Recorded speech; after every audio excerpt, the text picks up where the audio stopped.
Bonjour à tous, bienvenue à votre rendez-vous hebdomadaire d'analyse de l'actualité nationale. Et quand on parle d'actualité nationale, justement, le dernier sujet en date, c'est la sortie de Patrice Talon, la sortie médiatique notamment, Patrice Talon. Le président de la République a fait face aux Béninois pour, comme dira Fraternité plus tard, vider son sac. Il a abordé quelques sujets de façon assez inattendue. On ne le connaissait pas dans ce style assez direct, mettant en cause nommément son prédécesseur dans l'échec de certaines réformes politiques. On va en débattre donc avec mon compagnon de tous les jours sur ce plateau, Anissé Carlos. Bonjour. Merci d'être là. Patrice Talon est sorti déjà sur la forme. Pourquoi sort-il maintenant? Patrice Talon sort maintenant parce qu'il avait besoin d'expliquer un certain nombre de choses et de prendre l'opinion publique nationale et internationale à témoin d'un certain nombre de conséquences qui sont liées au choix jusqu'au boutiste du Parti Les Démocrates et de son président, et de prévenir que si ces choses-là devaient arriver, il ne faudrait pas que, se prévalant de leur propre turpitude, ces bons messieurs du Parti Les Démocrates se retrouvent à faire de la contestation et à paralyser le pays sous prétexte que le gouvernement et son chef ont trouvé le moyen d'écarter l'opposition. Donc, expliquer à tous que le problème est interne au Parti Les Démocrates et que lui, depuis le début, a endossé un certain nombre de choses pour la simple raison qu'il est le président de la République et qu'à ce titre, il est un peu comme un tas d'ordures. Mais arrivé à un stade, il faut bien expliquer les choses pour que dans le futur, lorsqu'il y aura du grabuge, que tout le monde puisse comprendre ce qui s'est passé et situer les responsabilités. Je pense que c'est à cet exercice que... Est-ce que là, justement, il ne nous inquiète pas quand il projette déjà une possibilité, une éventualité, je dois dire, de contestation, parce que la contestation politique, en tout cas très récemment, ne nous a pas fait beaucoup de bien. Et je pense que c'est pour ça qu'il prévient. Il prévient parce que notre façon de concevoir l'opposition, c'est dans la contestation. Nous ne concevons pas l'opposition comme une force contributive au développement. Nous concevons l'opposition comme une force qui doit faire face au pouvoir en toutes circonstances et créer des blocages à tous les niveaux pour montrer qu'on existe en tant qu'opposition. Bon, je pense que, vu comme ça, il est normal que l'on puisse anticiper déjà sur le fait que lorsque les démocrates qui ont à leur sein tous les problèmes qu'ils ont eus et qui les ont écartés déjà de l'élection présidentielle et qui les empêcheront très probablement d'être absents dans l'hémicycle pour la prochaine législature, il soit pris des précautions pour que tout le monde sache que, en prévision de ces problèmes-là, il était normal de dire à chacun que la contestation n'aura pas lieu, en tout cas qu'elle ne sera pas impunie. Je pense qu'en fait, c'est clairement ça que le chef de l'État a Est-ce que voulu dire. justement, ça n'aurait pas été mieux de préparer, je dois dire, les forces de défense, de sécurité, etc., les acteurs politiques, les acteurs sociaux aussi, les préparer justement je dois dire, à traverser cette période-là de façon plus pacifique que de mettre en garde un groupe politique qui a le droit de contester un certain nombre de choses. Oui, mais la contestation, évidemment, doit se faire dans les règles. Dans les règles, ça Quand c'est elle clair. se fait dans les règles, il n'y a pas de problème. Oui. Mais je pense que l'une des raisons aussi pour lesquelles Patrice Talon a fait cette sortie, c'est de dire qu'il est encore possible pour les démocrates de prendre les dispositions pour que ça n'arrive pas. Et pour ça, il leur suffit d'aller dans des alliances avec des partis politiques qui existent déjà et qui peuvent leur permettre, tout calcul fait, d'être éligibles au partage des sièges à l'Assemblée nationale. Parce que le chef de l'État l'a martelé, tous les partis qui prennent le risque d'aller tout seuls affronter les suffrages pour les élections législatives risquent de se casser la figure parce qu'il y a une marge de 20% qui est indispensable dans toutes les circonscriptions électorales. Mais il n'a pas l'habitude de laisser le jeu se faire. Si les partis se sentent d'attaque et suffisamment forts pour aller à la confrontation et aller récolter les suffrages, ce n'est pas au président de la République de les prévenir. Le rôle du président de la République est de prévenir les troubles. C'est son rôle. Et dans cet exercice, il n'a pas manqué de dire que si les démocrates se pensent suffisamment forts pour aller tout seuls affronter les électeurs et avoir les 20% dans toutes les circonscriptions, tant mieux. Mais il a aussi dit que après la réunion qu'il a pu avoir avec le président Boni Yayi, celui-ci a fait le compte-rendu à son parti politique et certains des membres de ce parti ont trouvé que c'était formidable que le président permette que les démocrates aillent faire un accord comment vous appelez un accord parlementaire avec les partis même de la mouvance présidentielle, y compris ceux qui sont les premiers soutiens du chef de l'État, UPR et BR. Mais il y a une autre partie, comme il l'a dit dans sa sortie, il y a une autre partie qui n'était pas tout à fait d'accord avec cette vision des choses et spécialement le président Boni Yayi, lui, a martelé très clairement qu'il n'était pas d'accord pour que ces accords-là se fassent.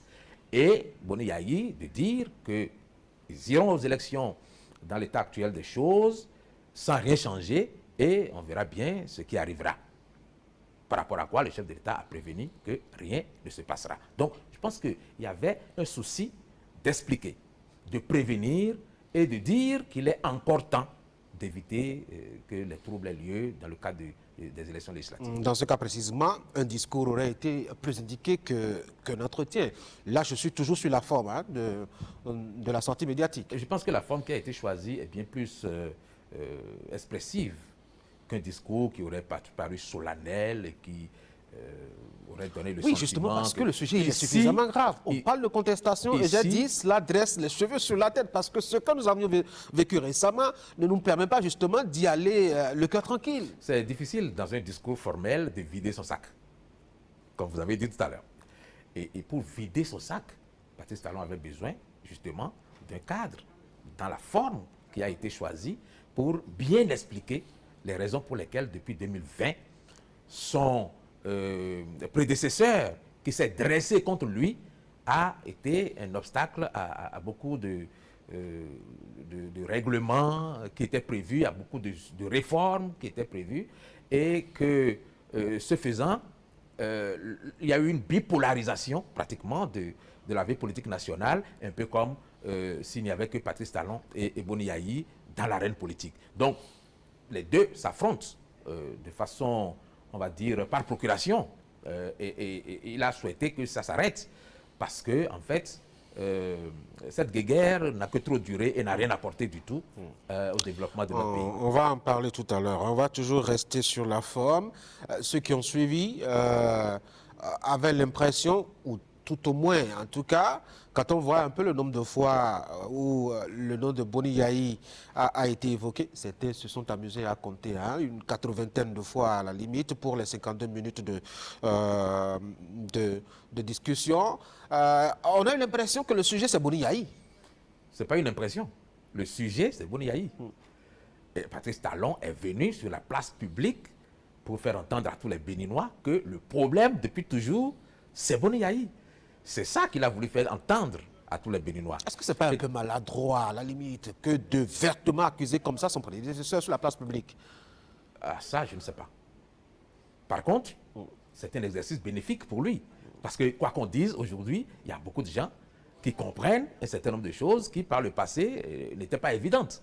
Donc, je pense que ce qu'il a voulu dire, c'est que son prédécesseur aurait bien trouvé des choses plus intéressantes à faire que de se dresser face à lui pour lui imposer à lui et à son gouvernement ce qu'il faut faire et comment il faut le faire, alors qu'il a fait ses 10 ans de présidence et que normalement, il aurait dû prétendre à une retraite bien méritée. Donc, je pense que ce qu'il essaye de dire, c'est cela.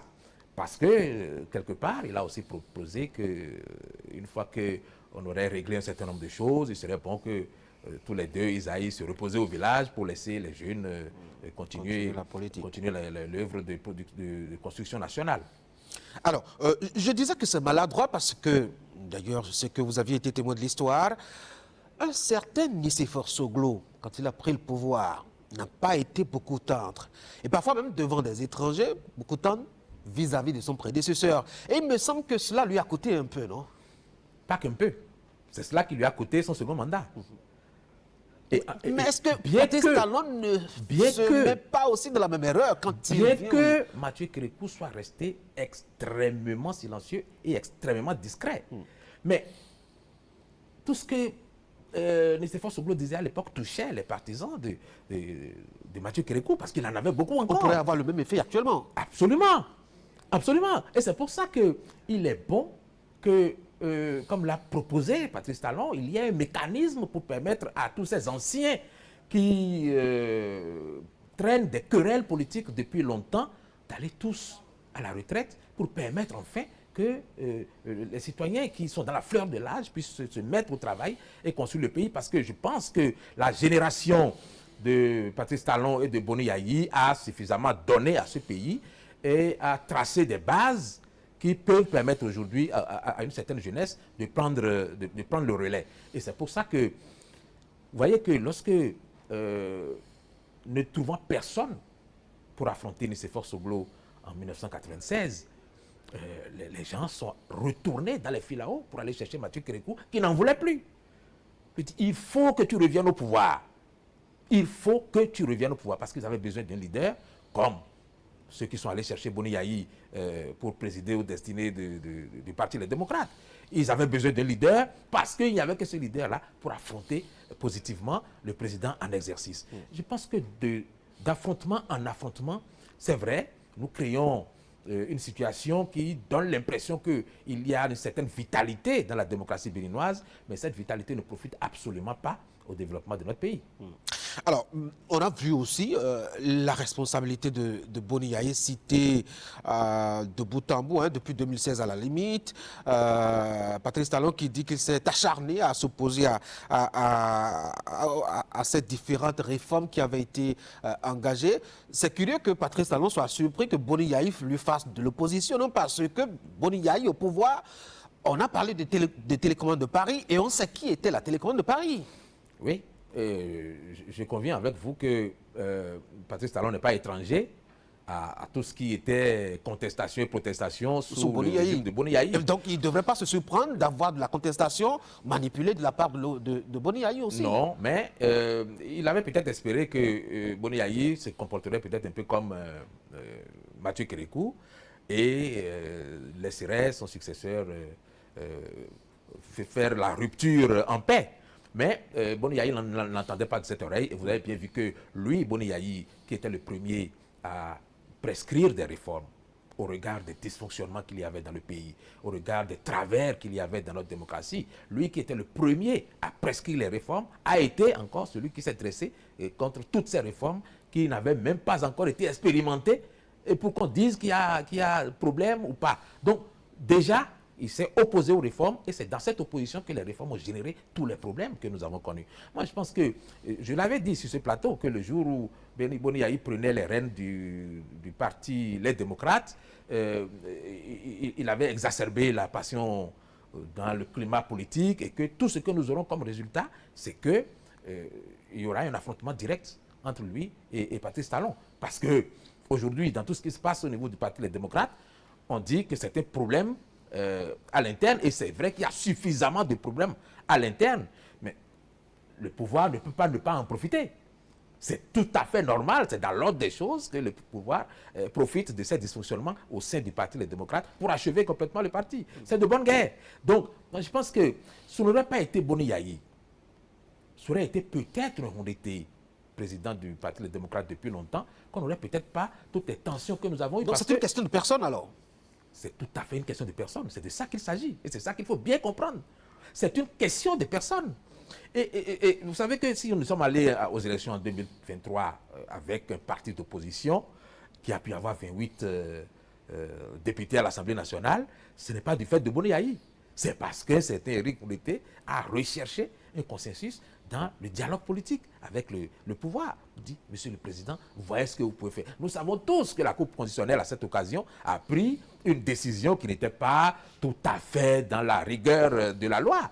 Et aujourd'hui, Patrice Talon ce que Patrice Talon semble expliquer, c'est que la souplesse qui avait permis à l'époque à un certain Éric Mouleté de rechercher le consensus, du moins un dialogue qui débouche sur la possibilité pour les LD d'aller aux élections n'existe pas. Boni Yayi a toujours été radicalement contre toute négociation parce que manifestement, dans son entendement à lui, c'est l'affrontement avec le pouvoir qui règle et qui réglera du moins tous les problèmes. Et c'est pour ça que le président Patrice Talon explique qu'en 2019, il y avait eu un accord qui permettait à tout le monde de pouvoir aller aux élections. Et vous avez vu, il y a une vidéo qui a circulé depuis quelques jours sur les réseaux sociaux, vidéo dans laquelle les anciens présidents de l'Assemblée nationale essayaient d'expliquer qu'il y avait tout à fait moyen de faire en sorte que tout le monde aille aux élections en 2019 et que c'est Boni Yayi qui s'est tout seul radicalisé et a imposé cette radicalisation à son parti parce que ceux qui étaient présents dans le cadre de concertation qui avait été mis sur pied à l'époque, on était un second dont je ne me rappelle plus trop le nom, je ne sais pas si c'est à Tchadé, ils étaient tout à fait d'accord et avaient apposé leur signature sur un document qui réglait le problème. Oui, ils étaient allés recueillir...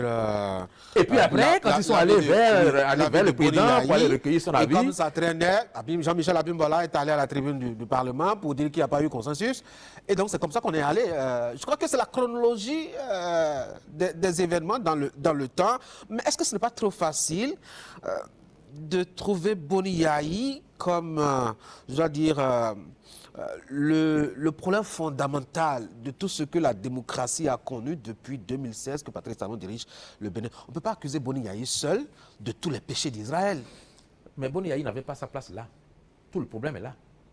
Moi, il y a beaucoup de gens qui disent qu'il en avait le droit et je suis convaincu. C'est un citoyen comme tout le monde, c'est un citoyen qu'il en a le droit. C'est un citoyen béninois. Il en a absolument le droit. Oui. Mais dans le contexte politique qui est le nôtre, il aurait dû faire comme Mathieu Kérékou. C'est-à-dire aller se mettre dans sa grande villa à Tchaourou. Pourquoi il n'aurait pas eu... se faire respecter comme ancien Pourquoi il président de la n'aurait pas eu République? le droit d'agir comme un certain Nicéphore Soglo après 1996 quand il a perdu le pouvoir? Nicéphore Soglo n'est pas allé dormir. Et vous avez bien vu que ça n'a apporté que des frictions et des complications. Et quand on fait le bilan, qu'est-ce que ça apporte au développement? Il a été maire de Cotonou et il a tiré la ville devant comme il pouvait. Et donc, c'est pour être le maire de Cotonou qu'il faisait tout ça? Moi, je ne sais pas. Non. Boni Yayi aurait voulu peut-être être maire ou quelque chose comme ça qu'on comprendrait. Mais là, il a pris la tête du parti, du principal parti d'opposition. C'est-à-dire qu'il a décidé d'affronter son successeur. Ça, très honnêtement, ça ne pouvait pas prospérer. Parce que le successeur en question ne peut pas baisser les bras et se laisser dicter sa loi par le président sortant. Vous voyez, ça ne pouvait créer que des frictions. Ça ne pouvait générer que des complications. Et moi, depuis le début, je vous avais dit que Boni Yayi aurait dû rester dans la posture du chef moral, du grand chef moral, respecté, que tout le monde irait consulter dans la discrétion, comme on le faisait pour Mathieu Kérékou. On le consultait beaucoup. Et il réglait beaucoup de problèmes dans l'ombre. Mais il faut savoir si, à la fin, vous choisissez la République. Quand vous êtes un ancien président de la République, si vous choisissez la République, ou si vous choisissez l'engagement politique, ou si vous choisissez un engagement politique qui, de toute évidence, est dicté par des intérêts personnels. Parce qu'il n'y a plus rien à apporter. Boni Yayi n'a plus rien à apporter dans le paysage politique. Il n'a plus rien à apporter dans la constitution du Bénin, autre que de donner des sages conseils à son successeur. Et peut-être à ceux qui, dans la classe politique, seraient en train de s'agiter. Et je pense que quand on propose une structure dans laquelle toutes ces personnes vont se retrouver parce qu'elles vont se retirer de la politique active, ce n'est pas tout à fait saugrenu.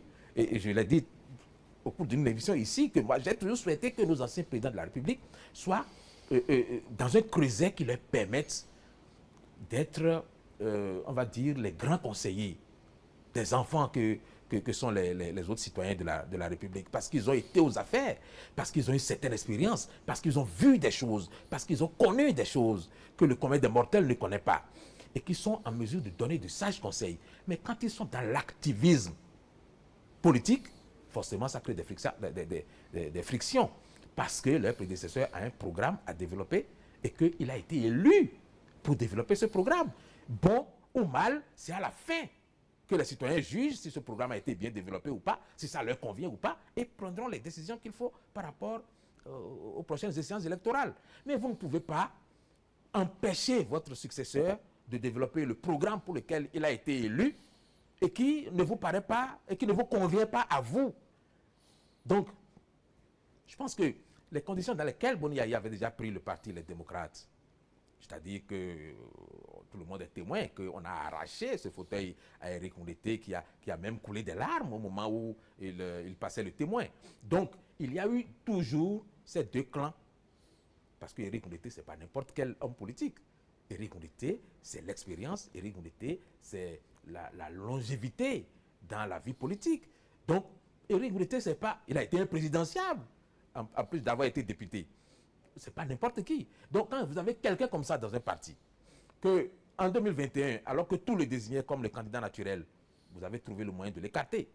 Alors qu'en 2026, pour 2026, tout le désignait pour être candidat et que vous l'écartez à nouveau, il a des partisans, et de solides partisans.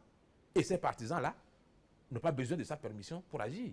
Donc, il y a des problèmes à l'interne au sein des démocrates. Et je pense que, comme l'ont dit un certain nombre de personnes, c'est un problème de leadership, mais c'était un problème inévitable. Parce qu'en prenant la tête du parti Les Démocrates, Boni Yayi prenait fait et cause pour l'un des camps, parce qu'il y en avait deux. Il y en a un qui s'opposait à Éric Ndoye, donc il a pris fait et cause pour le camp qui s'opposait à Éric Ndoye, et il n'a rien fait pour que ces deux camps cessent de s'affronter et de se regarder en chien de faïence. Alors, on a entendu Patrice Talon reconnaître que son amitié et ses inimitiés avec Boni Yayi n'ont pas fait beaucoup de bien au Bénin. Et la solution qu'il préconise, enfin, l'idée qu'il a jetée, c'est de faire voter une loi pour éloigner les deux hommes-là de la scène politique. Un peu radical. Non. Ah ouais? Non.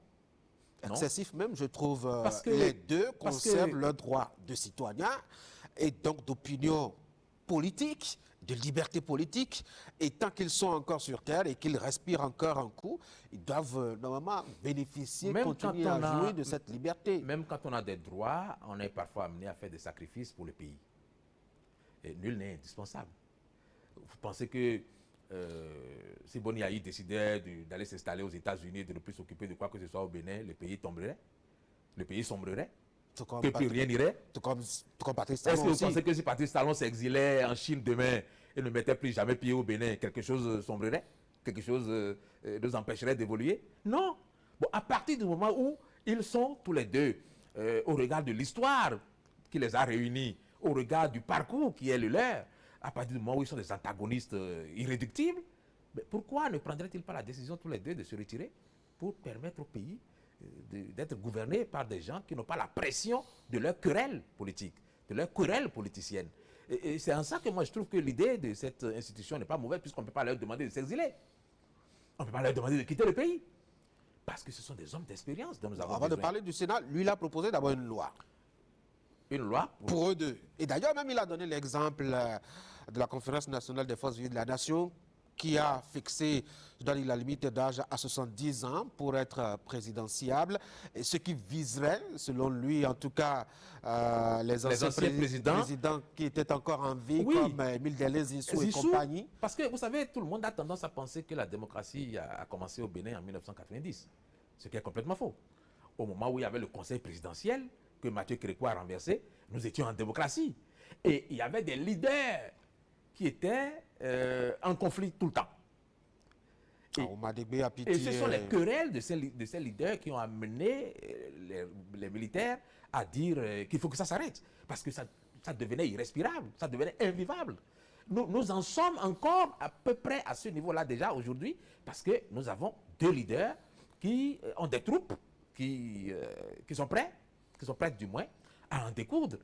Et pour que le pays se retrouve en paix et soit, comment on va dire, privé, on va dire, débarrassé pour que le pays soit débarrassé de cette guerre et prenne un nouveau départ, il est peut-être souhaitable effectivement que les deux hommes se retirent. Pas que les deux hommes, tous les anciens présidents de la République, après eux, doivent pouvoir se retirer pour donner la chance à ceux qui viennent de dérouler leur programme et de se faire apprécier à la fin pas les électeurs. Ce sont les électeurs qui sanctionnent. Ce n'est pas votre successeur, ce n'est pas votre prédécesseur qui est votre censeur. Ce sont les citoyens électeurs. Donc, lorsque le prédécesseur s'érige en votre censeur et que tous les actes que vous posez sont passés au crible de son prisme à lui, ça pose un problème parce que vous êtes paralysé. Vous ne pouvez pas avancer.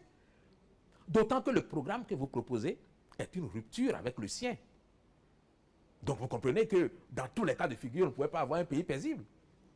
Patrick Talon a décidé de rompre avec tout ce qu'il y avait eu avant lui.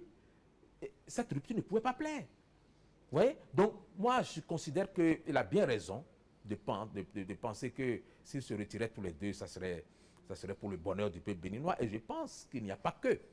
Il y a d'autres responsables aussi, comme ceux qui sont anciens présidents de la Cour constitutionnelle, anciens présidents de l'Assemblée nationale. Ce sont des personnalités qui pèsent très lourdement dans la balance lorsqu'il s'agit de questions politiques. Mais si ces personnes se retirent et se cantonnent dans un rôle de sage, de conseiller, ça apporterait forcément une certaine pacification dans le climat politique national. On va décapiter, je dois dire, le personnel politique parce que ces personnes dont vous parlez ont une expérience, vous l'aviez dit, ont quand même un parcours, etc. Et qu'ils quittent subitement la scène politique comme ça, je vois un paysage politique qui se désertifie et qui pourrait être aussi très dangereux pour l'équilibre démocratique du pays. C'est ça, la lecture erronée qu'il ne faut pas faire. La lecture erronée qui consiste à penser que quand ceux-là ne seront plus là, nous ne sommes plus capables de rien faire. Non, pas capable de rien faire. Nous serions peut-être plus penchés vers des erreurs, la répétition d'erreurs politiques qu'ils auraient pu nous éviter. C'est pour ça qu'ils doivent se contenter, non pas de se retirer, mais d'être aussi des sages conseillers. C'est pour ça que le rôle de conseiller que nous leur donnons est extrêmement important. Parce que ça leur permet d'avoir un regard sur ce que nous faisons et de prévenir les crises. De nous prévenir de ce que, si nous prenons tel chemin, ça pourrait nous conduire à nous casser la figure. C'est pour ça qu'il est important que nous continuions de bénéficier de leurs conseils, mais qu'ils ne soient plus dans l'activité politicienne active. Parce que c'est ça qui est le problème. Vous verrez que ce sont des leaders de région. Si vous les regardez bien, ce sont des leaders de région qui pèsent sur l'électorat de leur région et qui sont capables de déclencher des crises s'ils le souhaitent. Parce que la démocratie telle que nous l'avons pratiquée jusqu'à présent est une démocratie régionalisée. Et nous avons décidé, à partir du moment où on a fait la réforme du système partisan, d'avoir des partis politiques d'envergure nationale. À partir du moment où nous avons décidé ça, il faut tuer les leaders de région. Et pour les tuer, il faut les mettre dans un creuset qui leur permet, avec leur expérience, avec leur parcours, de nous éclairer sur ce que nous faisons, mais de permettre aussi à la jeunesse de prendre le pouvoir, parce que vous avez pu noter que depuis 35 ans, la jeunesse n'a jamais pu prendre le pouvoir. Qu'est-ce que vous appelez la jeunesse? Parce que, ceux qui ont accédé au pouvoir avaient entre 50 et 60 ans. Ceux qui ont accédé au pouvoir? Oui, après mettons, 1990. Oui, ce que je veux dire, c'est que c'est la génération qui a conduit la conférence nationale qui continue jusqu'à aujourd'hui. Oui, qui continue à gérer. À gérer le pays jusqu'à aujourd'hui. Oui. Et ceux qui viennent après ne sont que... Vous parlez de renouvellement alors de la classe politique. Il faut un renouvellement. Et pour qu'il y ait un renouvellement, il faut que les anciens se retirent. Parce que sinon, la nature n'étant pas pressée, et nous en sommes grés à la nature, de ne pas les rappeler tout de suite, ad patres, mais tant qu'ils sont aux commandes, une nouvelle génération n'émergera pas. Or, aujourd'hui, le monde a changé. Peut-être que la nouvelle génération, elle aussi, n'en a pas envie parce qu'on ne passe pas 30 années à observer son aîné et à ne pas chercher à lui prendre ce qu'il a et qui plaît à soi. Je suis peut-être d'avis avec vous. Et je suis aussi peut-être d'avis que ce n'est pas parce que cette jeunesse prendrait le pouvoir qu'elle ferait mieux. Ouais. Je n'en sais rien du tout. Mais c'est peut-être une expérience à tenter. Parce que les jeunes aujourd'hui ont un autre type de formation, un autre regard, une autre vision du monde qui peut peut-être permettre d'aller un peu plus vite que les anciens qui sont dans la prudence, qui sont dans le respect des codes qu'on s'est donnés depuis plusieurs décennies, qui ne veulent pas en sortir et qui nous paralysent peut-être à la fin. Et justement, parlant de solutions pour le renouvellement de de la génération politique à la tête du Bénin, l'idée de la création d'un Sénat, à quoi est-ce que ça pourrait bien servir, cette nouvelle institution, dans le paysage institutionnel que nous avions déjà, et qui était surchargé de l'avis du candidat Patrice Talon, qui promettait d'ailleurs, pendant qu'il faisait campagne en 2016, de réfléchir à leur réduction, notamment en ayant un œil sur le Conseil économique et social, même si bien après, tout ce qui a suivi comme réforme est allé dans le sens contraire. À quoi servirait le Sénat? Je n'en sais rien. Comment ça? Je n'en sais rien. Clairement défini. Parce que, non, je pense que pour l'instant, nous en parlons sans en connaître tous les contours. Et je pense...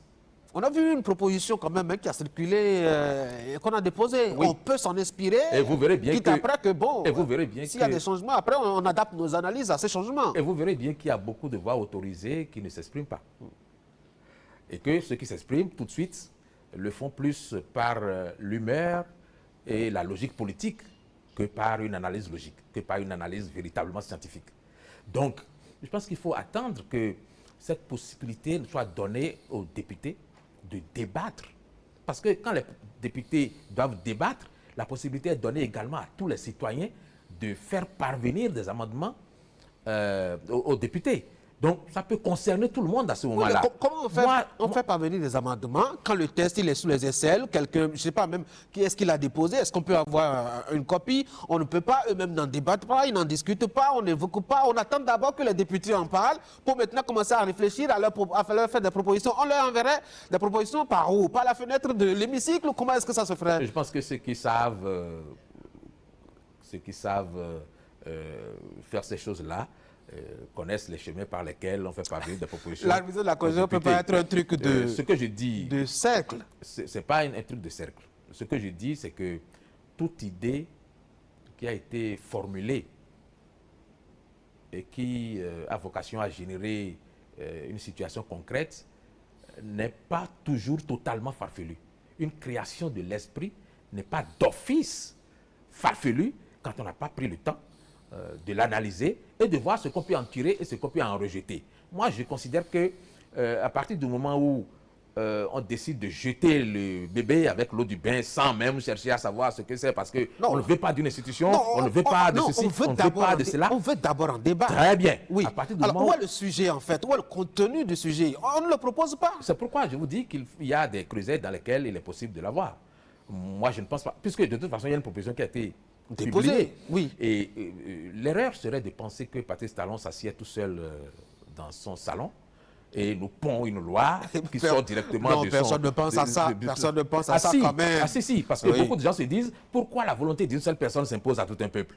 Non, avant de sortir un texte de loi de cette nature-là, il faut réunir des experts, il faut demander à des personnes, à des sachants, de se pencher sur la question, de l'étudier, de l'amender. Et ce qui sort n'est généralement porté par les députés qu'après que des experts y aient travaillé. Donc, je pense que si on a fait un peu de tout cela, l'idée ne peut pas être aussi farfelue que l'on la jette du premier regard en disant ça ne vaut rien du tout. Je pense qu'il faut réfléchir. Ça doit avoir une certaine importance. Et l'importance que ça peut avoir, de mon point de vue, oui, c'est que déjà, ça réunit en son sein un certain nombre de personnalités qui ont servi la République, qui ont tout reçu de la République et qui entendent maintenant tout donner à la République, qui ont une certaine expérience et qui, de leur position, peuvent nous aider à nous débarrasser, nous autres, de ce qui fait les crispations politiques, à nous éviter de ce qui provoque des querelles tous les jours, à nous éviter, en fait, la politique politicienne. Eux autres peuvent s'asseoir sereinement, réfléchir à un certain nombre de choses et nous dire faites comme ci, faites comme ça. Ça a le mérite, si eux tous se retirent comme ça a le mérite déjà de décrisper l'atmosphère politique nationale. Ça a le mérite de nous faire bénéficier d'une certaine expertise sur un certain nombre de questions, parce que c'est la première fois qu'on mettra toutes ces têtes pensantes, toutes ces têtes expérimentées ensemble pour réfléchir à des questions pointues. Ça n'a pas Enfin, ça ne me paraît pas superflu. Et ensuite, Oui. je pense que ça va changer quelque chose dans notre architecture Institutionnel. institutionnelle. Oui, ce qui est évident.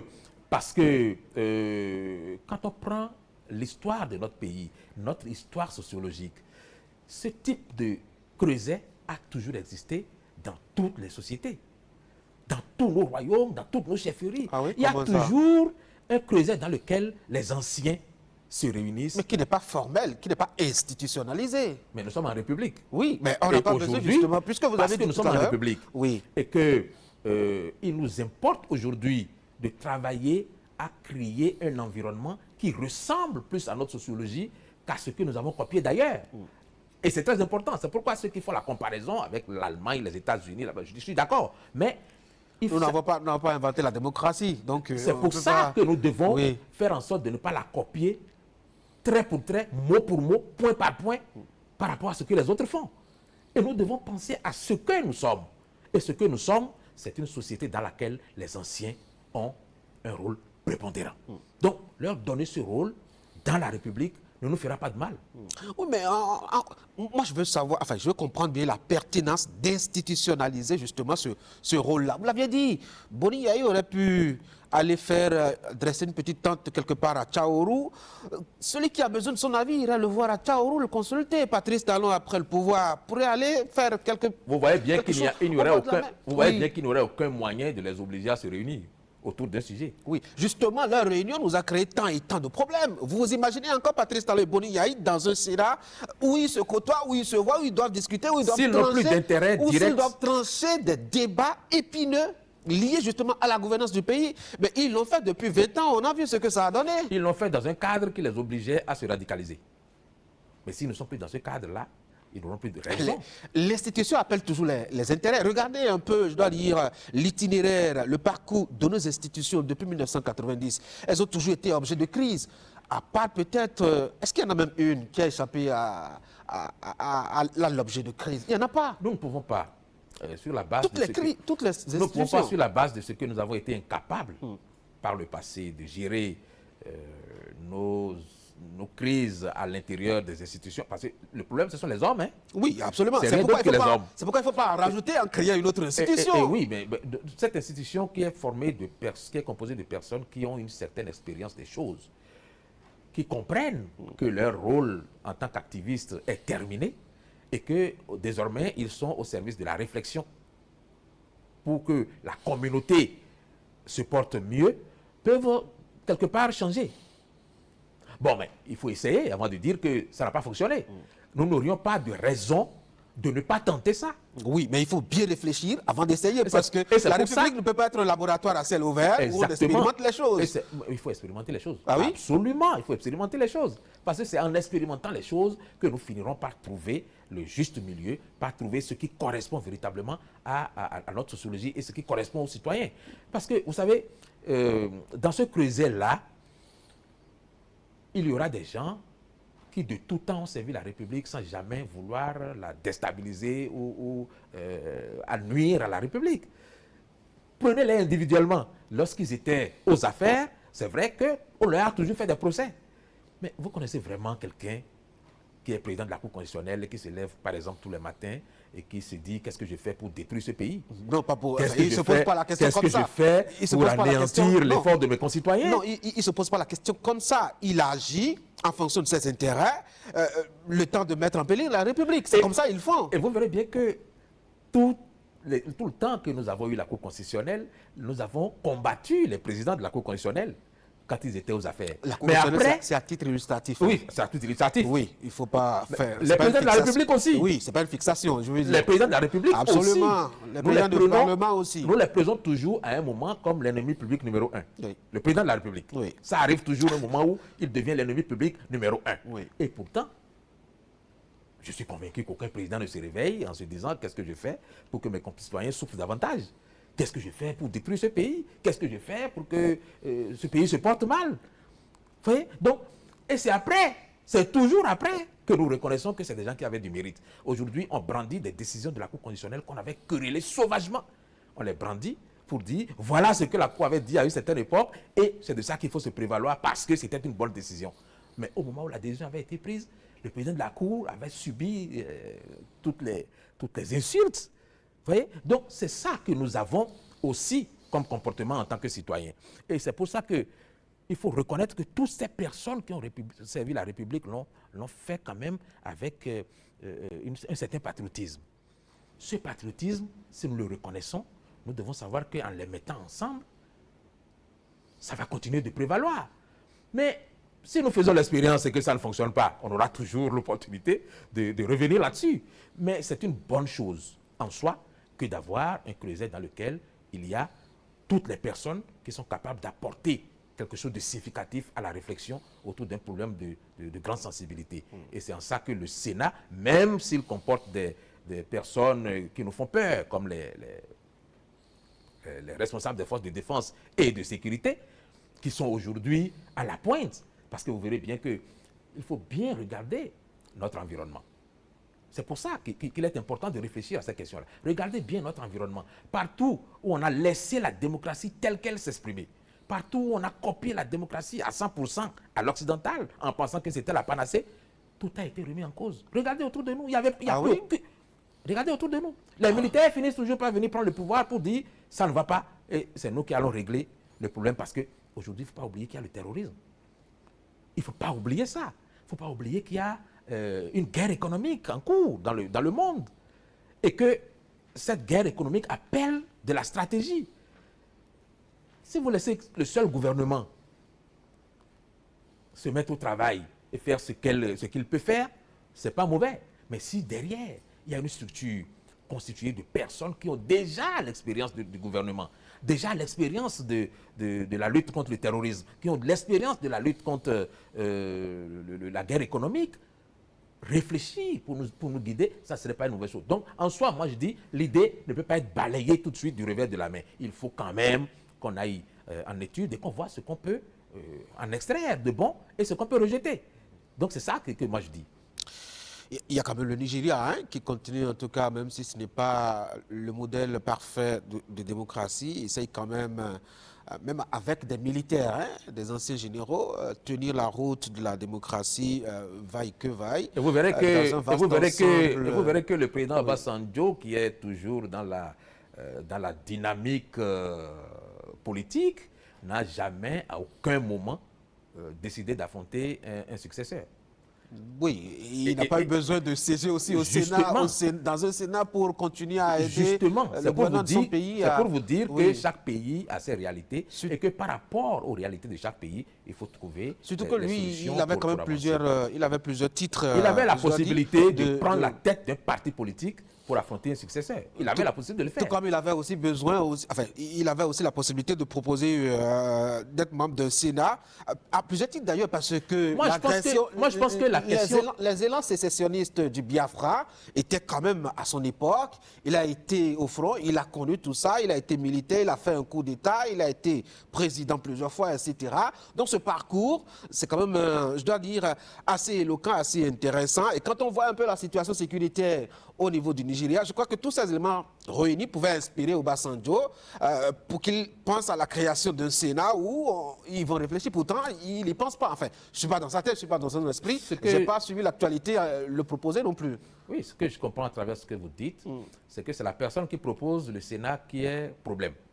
C'est-à-dire que c'est parce que c'est Patrice Talon qui propose le Sénat. Je ne sais pas si c'est Patrice Talon qui a proposé. Si, c'est sa mouvance qui a proposé. Donc forcément, il a quelque chose à y voir.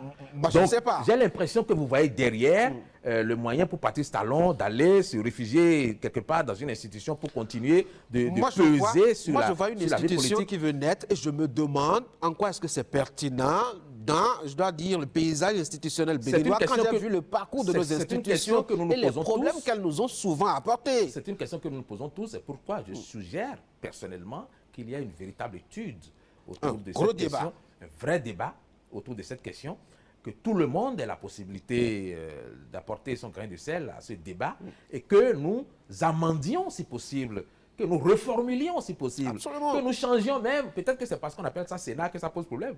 On dirait peut-être que c'est le conseil des sages, le conseil consultatif des sages, Ça va adresser que moins ça aurait, peut-être, que ça aurait moins de... Oui, pourquoi pas. Bon, peut-être que c'est ça. Donc, mais je pense qu'il faut qu'on réfléchisse à ça, mais qu'on ne jette pas le bébé avec l'eau du bain en disant celui qui l'a proposé, Et il a une surtout, idée et surtout derrière la les tête. pouvoirs qu'on Et- on va mettre à la disposition de cette institution. Parce que moi, ça m'inquiéterait que l'institution à venir ait des pouvoirs au-dessus du Parlement ou peut-être même au-dessus de l'exécutif. Ça va être véritablement un gros problème. Nous sommes loin d'être des idiots. Je pense que le Bénin a des cerveaux bien pensants, des têtes bien faites. Je pense que si on réunit les personnes qui sont supposées être des sachants, nous trouverons la formule pour avoir une institution qui remplisse, je vais dire, le rôle qu'on entend faire remplir à ce Sénat, sans pour autant que ça soit un problème au sein de l'architecture institutionnelle du pays. C'est pour ça qu'il faut véritablement qu'il y ait une véritable réflexion autour de la question que, à l'Assemblée nationale, ce ne soit pas que les députés qui réfléchissent, mais qu'on associe un certain nombre de... On l'a vu lorsqu'on a voté la loi sur les chefferies traditionnelles, c'est tout un travail qui a été fait. On a même fait des séances au cours desquelles on a exposé à tous les chefs traditionnels ce qu'il y avait comme contenu dans la loi. Pendant qu'on faisait ça, nous n'étions pas forcément au courant. Nous pensions que ça se faisait en catimini. Et puis, chacun a opiné, chacun a apporté ce qu'il pouvait apporter. Et les personnes qui pouvaient trancher ont tranché. Nous avons ce que nous avons comme loi aujourd'hui. Et s'il y a des ajustements à faire dans les années qui viennent, nous allons les faire au fur et à mesure. Donc, je pense que c'est dans la même logique qu'il faut considérer que cette proposition de loi doit être étudiée aussi minutieusement que possible pour que, à la fin, ce soit le Bénin qui en tire le plus grand profit. Parce que si le Bénin est débarrassé de ces grands leaders régionaux qui cristallisent les passions politiques et qui sont un véritable problème dans l'arène politique, ces personnes-là étant au repos, la nouvelle classe politique, la nouvelle classe dirigeante pourrait avoir les coudées franches pour mener le pays bien loin et assez rapidement. On avait pensé aux têtes couronnées en pensant à une chambre au niveau du Parlement. On n'en parle plus trop. Je ne sais pas si ce n'est pas l'occasion justement de songer à leur faire une petite place aussi, si tant est qu'on tient à créer une institution pour que justement, désormais, on a des royaumes qui sont reconnus, des têtes couronnées qui sont officiellement reconnues. Peut-être que finalement, dans le Sénat, les personnes que le chef de l'État et le président de l'Assemblée nationale auraient à nommer seraient des têtes couronnées. Il y en aura dedans, sans aucun doute. Donc, il n'est pas forcément nécessaire de créer un creuset approprié, enfin, je veux dire, spécifique pour les chefs traditionnels. Ils peuvent se retrouver dans le Sénat et contribuer à la réflexion collective. Alors, un dernier sujet que Patrice Talon a évoqué, vous l'aviez survolé d'ailleurs tout à l'heure, la question donc des alliances entre les partis pour éviter cette épreuve de 20% par circonscription électorale. Épreuve de Damoclès qui planerait sur le parti les démocrates a priori.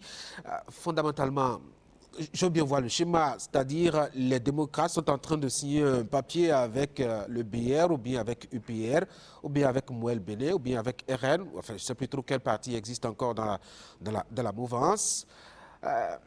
Est-ce que ça ne fait pas une cohabitation à la limite incestueuse et un peu, j'ai plus le mot, que deux camps qui se sont combattus se retrouvent à la veille des élections à commencer à se chuchoter à l'oreille?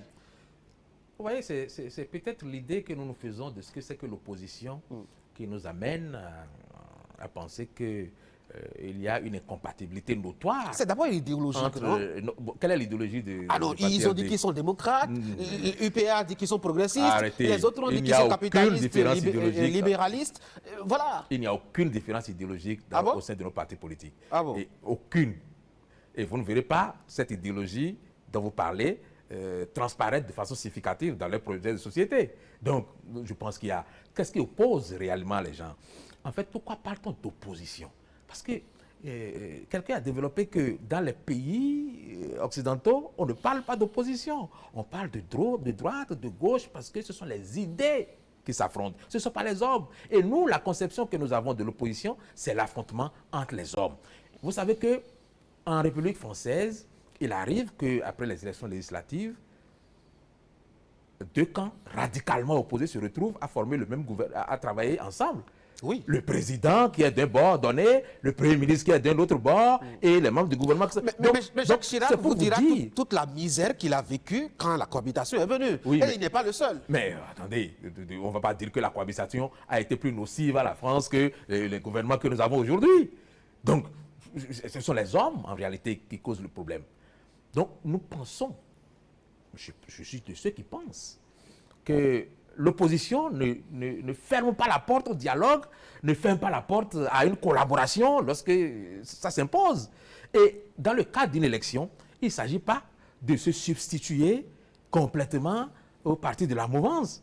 Il s'agit, de façon circonstancielle, de signer un accord qui vous permet à tous de vous retrouver à l'Assemblée nationale, quitte à ce que, après, chacun continue de garder sa ligne, puisque vous avez fait une déclaration d'opposition. Bon, donc, ce n'est pas parce qu'on se retrouve ensemble à faire quelque chose ensemble qu'on est dans une république dévoyée.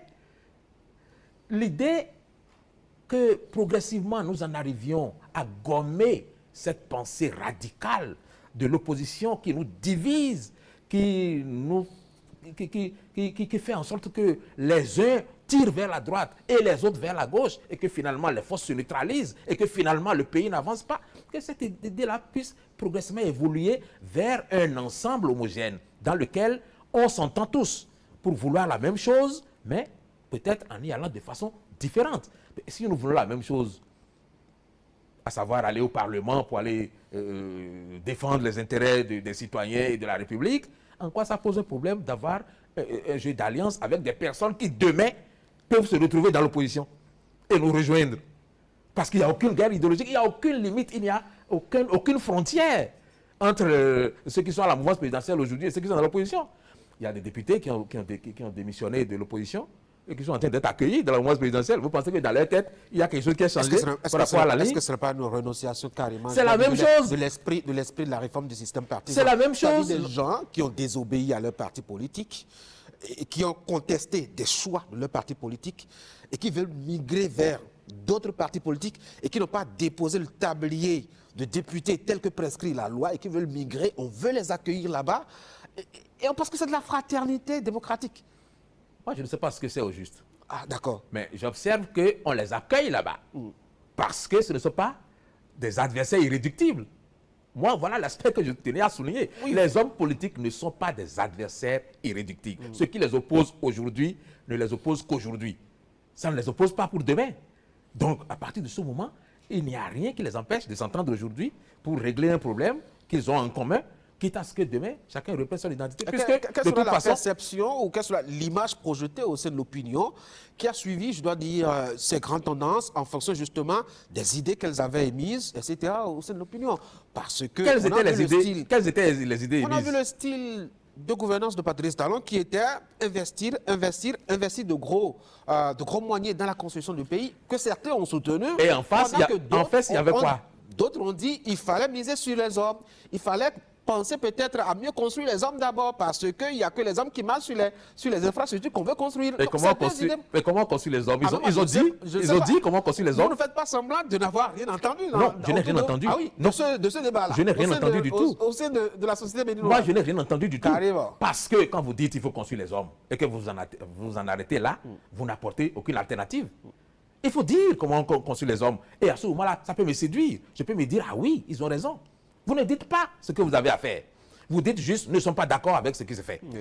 Et sur ce plateau, vous me rendrez justice qu'un jour, je vous ai interrogé en disant, mais si nous chassons Patrice Talon et tous ceux qui sont avec lui, c'est pour choisir quoi? Personne ne sait. Comment personne ne sait? Il y aura un Béninois qui va prendre la tête du Bénin et qui va continuer à diriger qui propose quoi? Et qui va diriger le Bénin. Et qui propose quoi? Hubert Maga en 1960, il ne pensait pas à cette Patrice Talon. Ne retournez pas à 1960, nous sommes en 2025. Il ne pensait pas à un Patrice Talon pour diriger le Bénin à partir de 2016 pour faire autant de réalisations que Patrice Talon. Donc si Patrice Talon s'en va, il y aura forcément un Béninois qui va prendre la relève. Ne revenez pas en 1960. Nous sommes en 2025 et nous avons déjà fait un certain nombre de réformes qui permettent de dire aujourd'hui que ce sont les partis politiques qui, désormais, s'installe au pouvoir. Et donc, lorsque un parti politique veut en chasser un autre, il faut que ce parti nous propose une alternative qui nous séduisent. Et moi, je dis, depuis toujours, je n'ai jamais entendu quoi que ce soit qui puisse constituer une alternative crédible. Et c'est pour ça que j'ai du mal à me prononcer. J'ai toujours dit que l'opposition, personnellement, ne me satisfait pas. Ce n'est pas parce que j'ai quelque chose contre l'opposition, parce que je suis orphelin du débat. Je suis orphelin. Je vous ai dit, ceux qui vont à la présidentielle ne disent rien. Ceux qui vont à la présidentielle ne nous proposent rien. Nous ne les connaissons même pas. Donc, à partir du moment où on est dans cet embrouillamini, on ne peut pas dire qu'il y a une ligne de démarcation entre la mouvance et l'opposition. Monsieur Carlos Oké, merci. C'est moi qui vous remercie. Mesdames et messieurs, c'est la fin de cette émission. Merci d'avoir été là. Très bonne journée.